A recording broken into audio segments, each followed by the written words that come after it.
warahmatullahi wabarakatuh. Pada pertemuan kali ini kita akan membahas mengenai anak perusahaan yang ada di luar negeri. Jadi tujuan dari bab ini pertama adalah kita mengidentifikasi mata uang fungsional anak perusahaan yang ada di luar negeri. Kemudian mengkonversi laporan keuangan anak dari mata uang asing ke mata uang pelaporan induk berdasarkan mata uang fungsionalnya. Kemudian yang ketiga, menghitung dampak translasi dan pengukuran kembali laporan keuangan anak yang berada di luar negeri terhadap pendapatan investasi dan nilai investasi induk perusahaan. Kemudian menghitung pendapatan investasi dan nilai investasi atas laporan keuangan mata uang asing. Dan yang terakhir tentunya menyusun kertas kerja konsolidasi apabila mata uang pelaporan itu tidak sama dengan mata uang pelaporan induk. Jadi antara mata uang yang dipakai induk dan anak ini beda.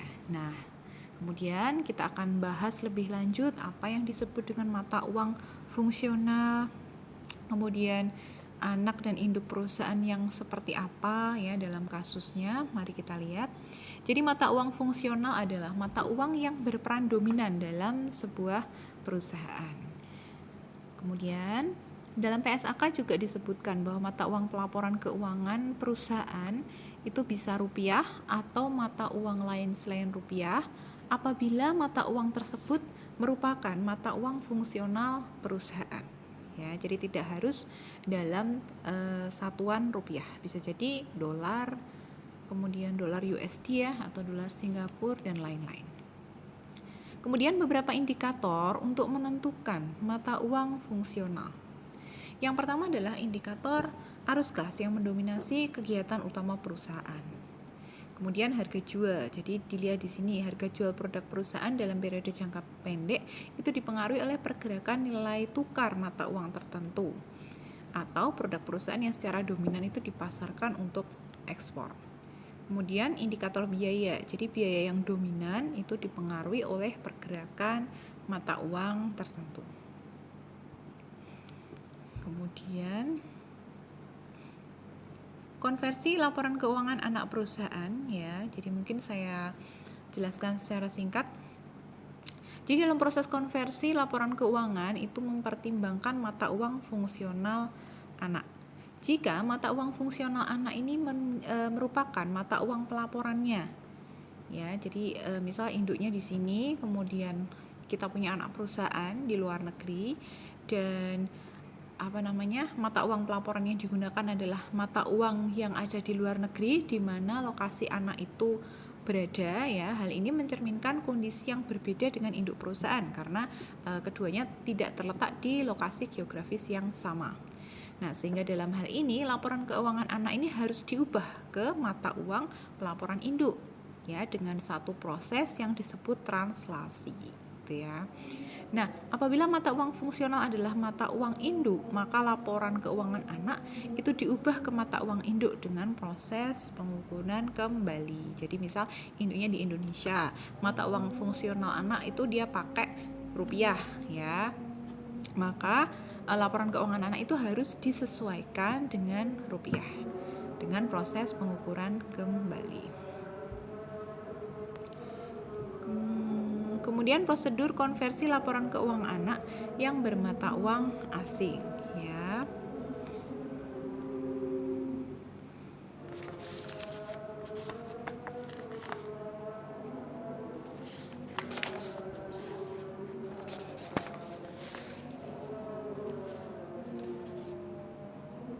Nah, di sini ada beberapa pedoman yang bisa kita pakai dalam proses translasi. Jadi translasi tadi ya, di mana mata uang anak itu mengikuti mata uang pelaporan dari induknya. Nah, translasi di sini dilakukan dengan menggunakan kurs sekarang berdasarkan PSAK, di mana aset dan kewajiban itu dijabarkan dengan menggunakan kurs tanggal neraca. Nah, ini yang perlu dicatat ya. Semua aset dan kewajiban menggunakan kurs tanggal neraca, ekuitas dengan kurs historis, pendapatan dan beban pakai kurs rata-rata tertimbang, dividen menggunakan kurs tanggal pencatatan dividen, kemudian nanti ada selisih penjabaran disajikan sebagai penyesuaian ekuitas akibat selisih penjabaran. Jadi nanti ada akun terpisah. Nah, jadi kursnya ini nanti bisa bermacam-macam ya. Yang perlu saudara tahu, nanti kita kenal ada yang namanya kurs pada tanggal akuisisi atau kurs historis, kemudian ada kurs rata-rata, kemudian ada eh, kurs tengah ya, dan macam-macam ya. Jadi nanti ini harus kita pahami kapan atau pada akun apa kita harus menggunakan kurs-kurs tersebut. Ya. Kemudian penerapan translasi laporan keuangan. Ya. Jadi di sini ada kasus translasi laporan keuangan pada tahun akuisisi. Ya, jadi kasusnya di sini adalah semisal pada tahun tertentu induk ini mengakuisisi perusahaan anak. Jadi pada tahun tersebut tentunya perlu dilakukan translasi ya, biasanya pada akhir periode atau akhir tahun. Contoh di sini ada PT Indigo, dia punya anak namanya PT Sani. PT Indigo di Indonesia, Sani berlokasi di USA. Akuisisi dari Indigo ke Sani sebesar 80% saham biasa. Kapan akuisisi? Pada tanggal 1 Januari 2007. Pada saat itu, kekayaan bersih PT Anak atau PT Sani, dia punya modal saham $200.000, punya laba ditahan $50.000. Sehingga total kekayaannya $250.000. Kemudian ada selisih investasi dengan nilai buku yang kita sebut goodwill ya. Pada tanggal tersebut sebesar 25.000 ya. Nah, ini ada lagi istilah kurs pada tanggal akuisisi adalah $1 sama dengan 10.000. Mata uang fungsional PT Sani adalah USD. Kemudian informasi tentang kurs yang tadi saya sampaikan ya, ada beberapa jenis kurs. Pertama ada kurs tengah di 31 Desember 2007, 1 USD-nya 11.000. Kurs rata-rata tahun 2007 ya, sepanjang tahun 2007 itu ada $1 adalah 10.500. Nah, dalam tahun berjalan ini ada informasi tambahan ya, terjadi penjualan downstream, yaitu penjualan dari induk ke anak perusahaan sebesar 3 miliar. Kemudian tingkat gross profit-nya atau laba kotornya dari PT Induk atau Indigo tahun 2007 itu 40% dari harga jual. Seluruh pembelian PT Sani dalam 2007 berasal dari Induk. Jadi nanti di sini ada reciprocal akun ya, atau ada akun timbal balik antara induk dan anak, ini yang nanti harus kita eliminasi. Kemudian informasi terakhir, anak mengumumkan dividen pada tingkat kurs $1 sama dengan Rp10.250. Baik, berikutnya di sini ada data ya. Data translasi laporan keuangan PT Anak yaitu PT Sani di akhir tahun 2007.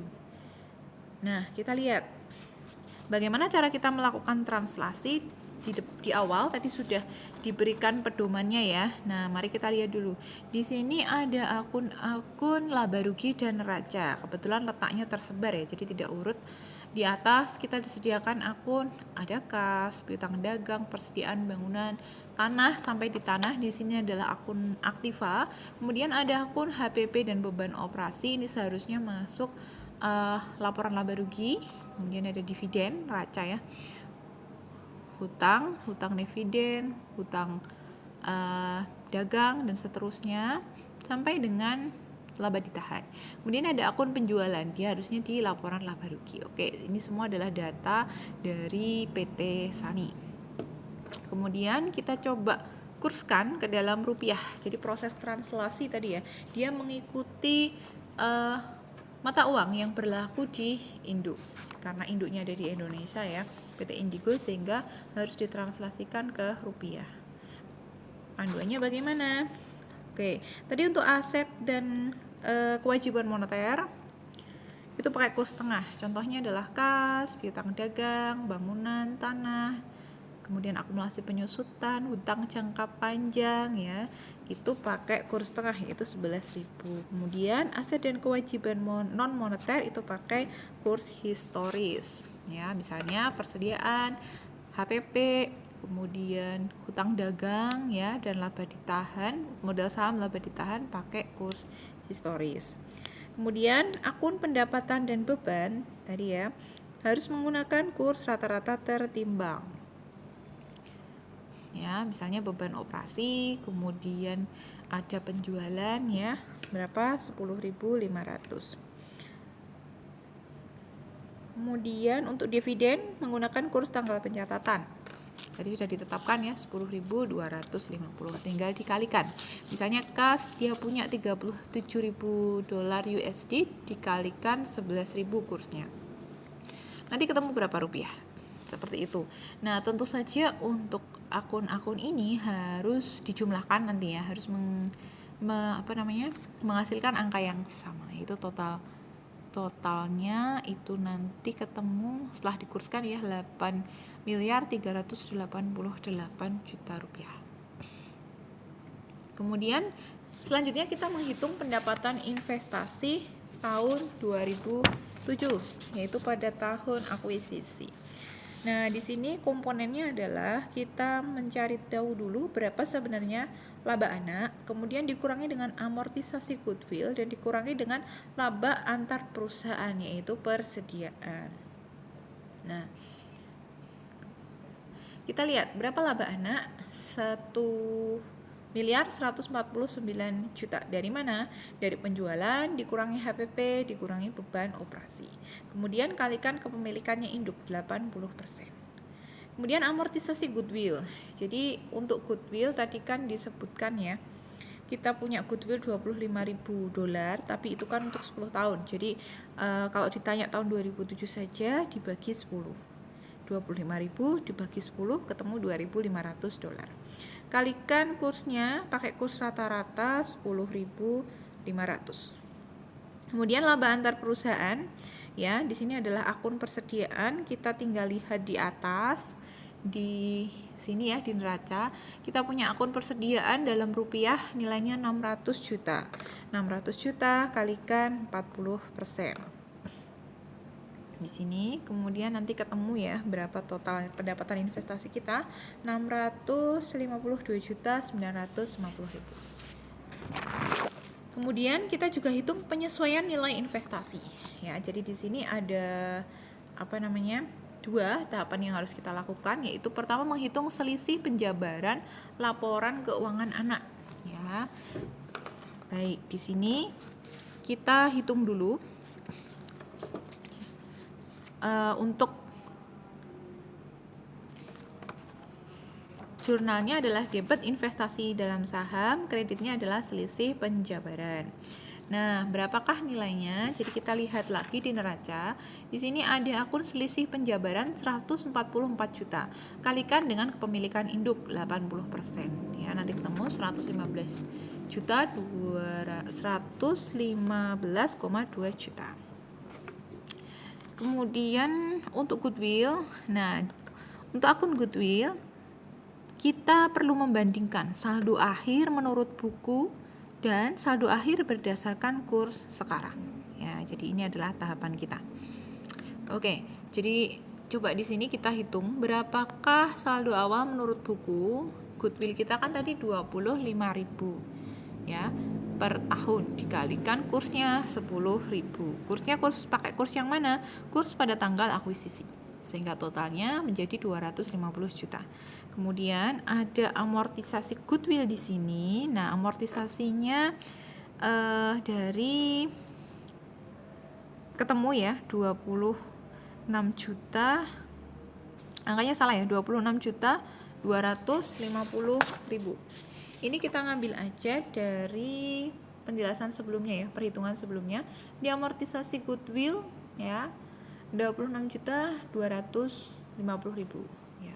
Sehingga saldo akhir menurut buku, nah saldonya malah betul ya, 223.750.000. Kemudian bandingkan dengan saldo akhir berdasarkan kurs sekarang, 22.500 dikalikan 11.000, ini pakai kurs tengah ya. Sehingga di sini ada selisihnya sebesar 23.750.000. Ini adalah selisih yang dicatat sebagai penyesuaian atas kenaikan nilai investasi ya. Jadi kenapa kok bisa kenaikan nilai investasi? Karena nilai saldo akhir yang sekarang itu lebih tinggi daripada saldo akhir dari nilai buku. Nah, nanti kalau ternyata saldo akhir nilai bukunya lebih tinggi dari saldo akhir kurs sekarang, berarti sebaliknya terjadi penurunan nilai investasi dan jurnal penyesuaiannya pun dibalik. Misal di sini ya, di sini kan ada kenaikan nilai investasi, berarti debitnya adalah investasi dalam saham, kredit, penjabaran. Tapi kalau nanti ada penurunan, berarti dibalik, debitnya selisih penjabaran, kreditnya adalah investasi dalam saham. Berikutnya, perhitungan nilai investasi per akhir 2007, 31 Desember ya. Jadi kita hitung dulu berapa nilai investasi awalnya. Kemudian kalikan kursnya. Kemudian pendapatan investasinya tadi ketemu ya di perhitungan sebelumnya. Di sini 600. Nah, 52.950 di sini. Kemudian ditambah penyesuaian ekuitas ya.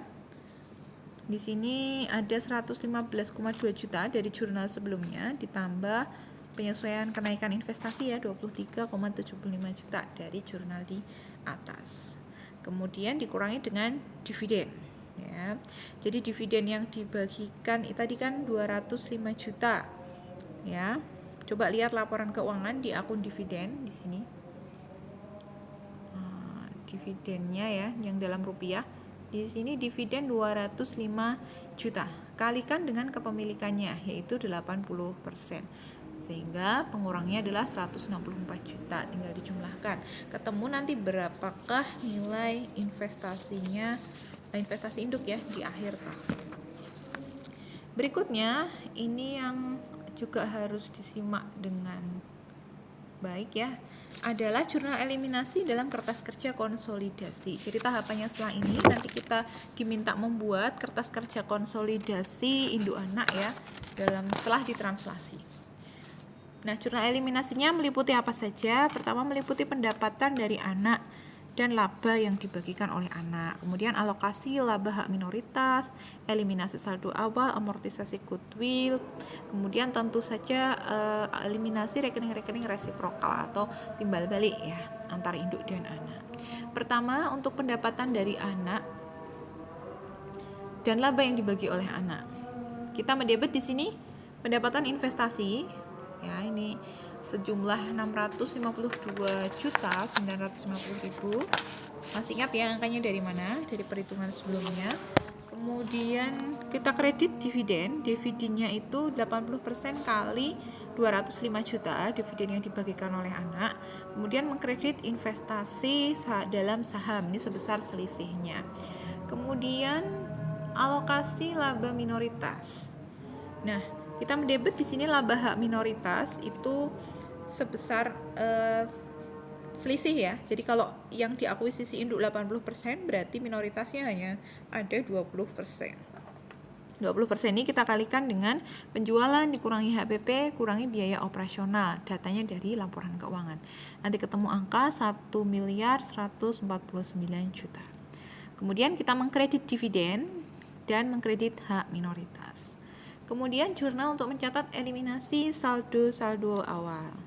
Oke, saldo awal di sini pertama kita mendebit modal saham dan laba ditahannya si anak ya. Berapa? Tadi kan di awal disebutkan ya 200.000 untuk modal ditahan kalikan kurs akuisisi 10.000. Laba ditahan sama 50.000 kalikan kurs akuisisi 10.000. Kemudian ada di situ selisih penjabaran juga perlu kita debit sebesar 144 juta. Kemudian goodwill. Nah, hati-hati masukkan goodwill di sini. Jadi goodwill kita hitung dari goodwill yang memang benar-benar muncul dari selisih nilai buku dan harga akuisisi. Nanti harus ditambah dengan goodwill yang berasal dari penyesuaian atas kenaikan nilai investasi karena perbedaan kurs tadi ya. Nah, untuk goodwill yang berasal dari selisih nilai buku dan harga akuisisi tadi ada 25.000 ya, dikalikan kursnya 10.000. Kemudian ditambah 23.750.000 ya. kemudian kreditnya adalah investasi dalam saham. Kemudian kredit lagi hak minoritas. Dan untuk jurnal berikutnya adalah amortisasi goodwill. Ya, tinggal debit beban operasi, kredit goodwill. Amortisasinya cukup dihitung dalam tahun 2007 saja. Kemudian penjualan antar perusahaan. Nah, untuk ini informasinya ada di awal ya. Jadi tadi di awal kita disebutkan ada penjualan downstream 3 miliar kalau ingat ya. Jadi penjualan downstream dari induk ke anak itu kan harus dihapus karena terjadi transaksi resiprokal. Debitnya penjualan kredit HBP 3 miliar. Kemudian eliminasi hutang piutang antar perusahaan 250 juta. Eliminasi laba antar perusahaan. Jadi di awal tadi diinfokan bahwa PT Induk ini punya gross profit sebesar 40% dari harga jual. Nah, berarti tinggal mengalihkan 40% dari penjualan. Debitnya HBP, kredit persediaan. Kemudian terakhir, eliminasi utang piutang dividen ya. Jadi tadi nilainya 80% ya untuk dividennya. Haknya si induk dari anak, kemudian dividen anak yang dia janjikan untuk bagikan tadi 205 juta. Tinggal dikalikan. Kalau sudah di sini muncul kertas kerja konsolidasi ya. Jadi untuk kertas kerja konsolidasi ini adalah gabungan dari induk dan anak ya yang sudah ditranslasi dalam mata uang rupiah. Jadi di sini kita disajikan data, ini dalam ribuan ya angkanya, disajikan data laba rugi dan juga neraca. Komponen laba rugi dimulai dari penjualan, kemudian ada pendapatan, HPP dan seterusnya, sampai dengan laba ditahan di akhir tahun. Baik induk maupun anak di sini disediakan datanya. Kemudian di bawah ya, turun ke bawah, di sini ada data neraca. Ya, di situ ada semua akun dari akun aktiva atau aset, kemudian kewajiban atau liabilitas dan modal atau ekuitas di sana ada. Termasuk nanti ada akun selisih penjabaran dan hak minoritas. Nah, di sini kita perhatikan ya, angkanya harus balance. Kebetulan di sini nggak muncul. Ini ya. Jadi di bawah hak minoritas itu ada total pasifa seharusnya. Total pasifa itu nilainya sama dengan total aktiva. Kalau PT Indigo total pasifanya 17.677.900 dalam ribuan. PT Sani total pasifanya juga sama 4868. Itu kalau sudah tinggal dimasukkan jurnal-jurnal eliminasi. Jadi dari step kita sebelumnya tadi di poin 1 sampai 8 semuanya harus dimasukkan di sini. Untuk akun yang jurnalnya ada di debit, dia mengikuti debit, kredit mengikuti di kredit. Sudah di kolom berikutnya kita buat kolom untuk laporan konsolidasi atau gabungan. Ya, jadi prinsipnya nanti mudah ya. Jadi kalau debit ketemu debit dia menambah, debit ketemu kredit harus mengurangi, kredit ketemu kredit nambah, kredit ketemu debit mengurangi. Jadi kalau posisinya sama dia menambah, posisinya beda dia mengurangi. Baik. Oke, dan pastikan ya nanti untuk saldo total aktiva dan total pasifa ini balance ya. Oke, kalau sudah cukup sekian penjelasan kuliah hari ini. Saya akhiri sampai sekian. Wassalamualaikum warahmatullahi wabarakatuh.